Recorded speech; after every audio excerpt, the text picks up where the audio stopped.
Hey guys, Jason X for SNS Live, powered by Sunlinks.com, and I was lucky enough to go to my Toys R Us today and get somebody to break the street date. Yes, this is the Guardians of the Galaxy Marvel Legends Infinite Series Rocket Racoon figure. And this guy is tiny, but he comes with a lot of stuff, some of which will not be shown in this review because we're going to get to Groot last. Now, I only picked up 3 figures. I'm going to pick up the other 3 next week because I thought they would be easy to pick up, but for now we're going to go ahead and get started. So now let's go ahead and get him out of the way. Let's take a look at the packaging he comes in. So we've got this new Marvel Legends packaging. This is more in a purple tint. Build-A-Figure Groot, Guardians of the Galaxy right there, and Rocket Racoon. You look on the side here, you got some nice artwork of Rocket there. And don't call him a raccoon.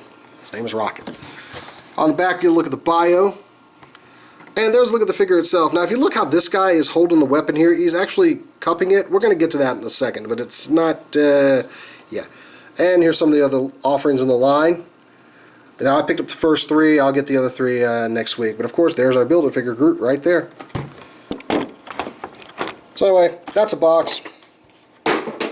This is Rocket. Now, there's not much to him. He is small. I'm going to go ahead and give you a comparison shot. Let's bring in, just from a line back, let's bring in the movie Amazing Spider-Man 2 figure.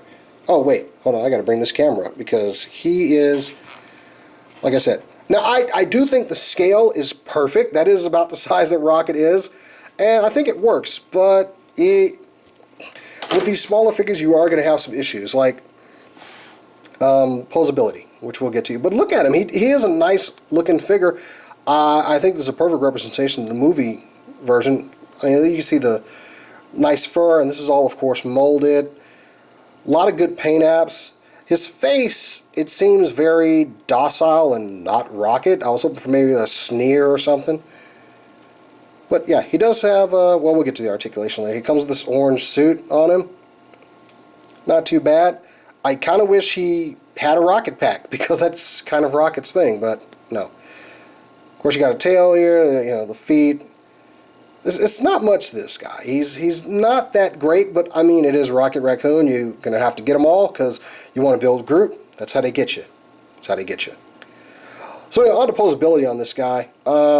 His tail is on a joint here that will do a 360. I kind of wish it had been a ball joint, but it actually helps him stand. The legs have no articulation whatsoever. I tried to see if there was like even a twist here. It's not. And his feet, they're so thin. This plastic is actually really soft and pliable. So yeah. Up here at the shoulders, you get a little bit of a ball joint in the shoulders. It's not much. This is as far as this arm here can go down. He does have some elbow articulation and a rotation at the wrist, and that's on both sides. Now the head is on just a swivel, but you can pop this head off. And underneath is a ball joint. And this part, it started to come off when I was trying to take the ball joint off, so I'd use caution. But it does have a ball jointed head. It's just that once it's on, there is no room for forgiveness here. So you pretty much just get a side to side. Now, accessory-wise, he does, and also, he doesn't stand very well, but the tail is there for a reason, because you can just put him there and move the camera down again, and his tail will help him stand. Because as you can see, he's got a very small footprint, and this one, I think, is warped. That's one thing I'll say about all these Guardians figures. They all had some type of warping due to the way they were packaged. And I'm going to show these without taking a hairdryer or doing any modifications to them, just to show you guys what you're going to be expecting. Because looking at the cases, that's what a lot of them were.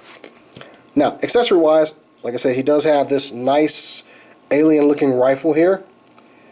I'm still trying to find ways to make this thing kind of fit on him. It's a little hard for him to hold, but it is a good-looking rifle. I love the dark wash on it. Kind of like a bronze with just a dark wash. Very alien looking. And it is kind of a nice bendable plastic. This part here, very flexible. And you'll kind of need that to get this out of the way, because he does have a little trigger in there. And he can get that into his left hand, but we'll show that off in a second. Now, the other accessory he comes with is this cannon here.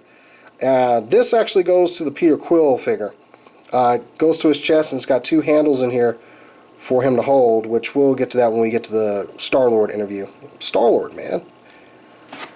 Anyway, as far as the rifle here, now, I've seen it displayed a couple of ways. I've seen some people put it underneath his arm, and that looks okay. This is how he is in the package. I mean, on the package picture. But really, there's nothing, his hand is open too much to grip that tiny little handle in there. However, the left hand does have a closed hand with an open trigger, and you can kind of get this in here, but the fact its arm is too short to really grip this thing properly, and it's kind of bothering me a little bit. Like, I'm going to move this aside just to show you guys. Just can't get his hand. I mean, yeah, the finger is actually that same plastic, so it's easily bent. But what do you know? Of course, on camera, I get this to work. Of course, but as you can see, his joint on the wrist is like popping up a little bit. But he will hold it. Now, it does make him a little bit front heavy, so I kind of tilt him back a little bit, and there you go. So he works for what it is, but this guy was, granted, this is a $20 figure with pretty much the chest and head of Groot. Yes, he does come with this nice accessory here for Star-Lord, but this was 20 bucks. This is going to be the same conundrum that I'm going to have when I buy Yoda in the Black Series, because same price, same kind of scale figure. However, it is a Rocket Raccoon figure, and the Build-A-Figure Rocket was a little bit hard to find, because I still don't have it. But otherwise, it's okay, and you need him to complete the team. And it's almost like an obligation to get this guy. So, if you're going to get the whole line, you're going to have to get Rocket. But a little unimpressed with some of these Guardians of the Galaxy figures, just because they're a little bit, they feel cheap. They really do. I'll do a comparison to him with Peter Quill and Gamora, who I got coming up next. But until next time, guys, I'm Jason the X for SCNS Live. Make sure you check us out on this channel. Go ahead, like, subscribe, and until next time, guys, I will catch you later.